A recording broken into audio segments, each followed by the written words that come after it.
Hello everyone, it's Bernard here. And do you know how Apple and Apple fans often boast about the newest iPhone's performance and how the chip is the fastest chip on the planet, etc. Well, since I have 3 generations of iPhones with me, I decided to put them through the test and see if you really should upgrade based on the performance alone. And well, let me say that the results were not what I was expecting. Okay, so I started with a quick Bootup test, and I know that this test isn't really scientific, it doesn't tell us much nowadays, but I needed to restart all the phones anyway before the other tests. So here we can see, just out of curiosity, how fast all phones boot up. Important note, all iPhones are running the latest iOS 15. Now we can see that iPhone 12 mini was a tad bit faster than iPhone 13, but it was really a split of a second, so it wasn't a big difference. iPhone 11 though, it lagged a little behind. Also I did quick Face ID test, but spoiler alert, since iPhone XS it doesn't really change at all, so they're all equally fast.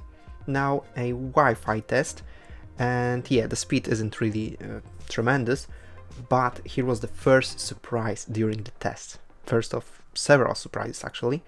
Look at the download speed difference between iPhone 11 and other iPhones. Well, at least iPhone 13 is faster than 12, right? Now Geekbench ML, the first one because it's the fastest one. We can see how the machine learning improved between iPhones. Now the Bionic chips are all focused on it, but as we can see, the difference between 12 and 13 isn't as big as between 11 and 12. But the improvement is clearly here. Now let's do the CPU benchmark, the standard one, the base one. Let's speed it up a little because it took some time. And now we can see the difference between iPhone 13, iPhone 12 and iPhone 11. And again, the difference between iPhone 12 and iPhone 13 isn't really that big, it's about 10%. But if you look at the difference between the iPhone 12 and iPhone 11, or better yet iPhone 13 and iPhone 11, I mean, the multi-core result is almost double. Like, it's huge difference. It should have impact in real life, right? Right?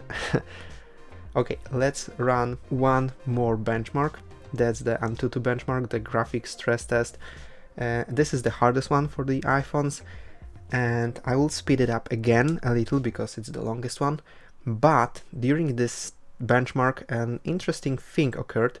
As you can see, the iPhone 13 became dimmer, and I had auto brightness turned off, and it was both set to max brightness, but apparently, I think it's because the bigger battery, Apple, to prevent overheating, allows earlier dimming, and you could actually see it during my battery drain test between iPhone 12 and iPhone 13, that iPhone 13 dims faster, which is something to keep in mind.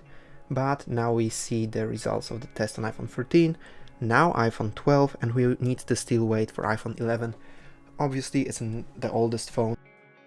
As you can see from the benchmarks, iPhone 11 kinda sticks out from the bunch, and I didn't expect the difference to be that big because, you know, iPhone 11 was just a year before iPhone 12, same as iPhone 12 before iPhone 13, but apparently iPhone 12 was biggest jump in performance than I actually anticipated.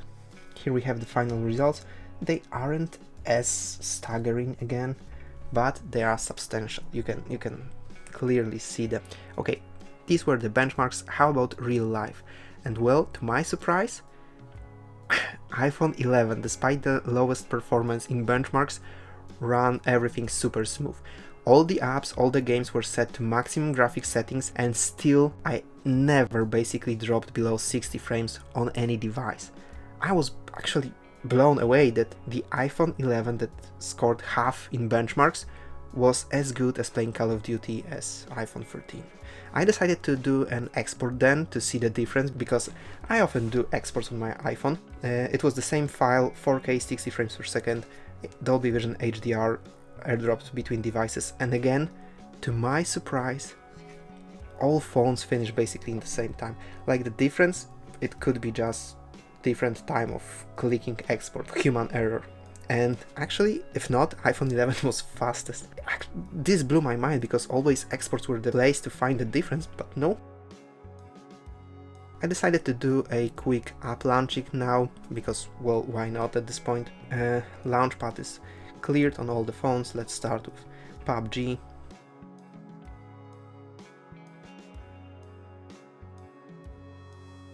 And now finally we can see that the iPhone 13 is fastest, followed by iPhone 12, followed by iPhone 11, as it should be. Let's go to Call of Duty now. Again, but the difference is so minuscule, it's almost non-existent. And again, when you launch the app, the game itself runs identical, and I actually preferred playing on iPhone 11 here because of the bigger screen. So yeah, if you want a gaming phone, iPhone 11 still holds up. I didn't expect this to be that close. Now let's do some web-based app and YouTube here, and again, almost no difference here. Yep, the Antutu benchmarks super fast. iMovie, okay, again super fast. Like, even if there was improvement, the iPhone 11 opens everything so fast, the split-second differences wouldn't really matter. But actually, as you can see here, iPhone 11 was faster than iPhone 13. Let's see if all the phones keep those apps in memory. And as you can see, they do. All the phones have the same amount of RAM, and they have no issues with RAM management. There wasn't really that much apps, but they were all big apps, so I'm really satisfied with the results. So what did we just see? Well, the benchmarks clearly show that the newest iPhones are the fastest phones on the market right now, probably by far. Does it really matter though? Well, no and yes. You see, my take on it is that it really doesn't matter right now, because 2-year-old iPhone 11 still plays all the games at max graphic settings at the highest frame rate possible. The extra speed of A15 seems wasted, but the fact that my old device is still so capable right now is really reassuring for the future. You may not need this power right now, but it's great for future-proofing, which iPhones are really well known for. Buying iPhone right now means you will still have super capable device few years down the road, which is great. Also, there are other use cases for this power, like cinematic mode on iPhone 13 or shooting ProRAW on iPhone 13 Pro. On the other hand, the processor speed seems more and more like megapixels on smartphone camera, increasing just for the sake of increasing it and for promo materials. But I am really curious on your takes, guys. Maybe I just tested the wrong app and the extra speed is necessary for you, or maybe you're happy that the cheaper iPhone 11 is still capable of playing COD at max settings. Let me know your opinion in the comments down below. And as always, thanks for watching, guys, and see you in the next one.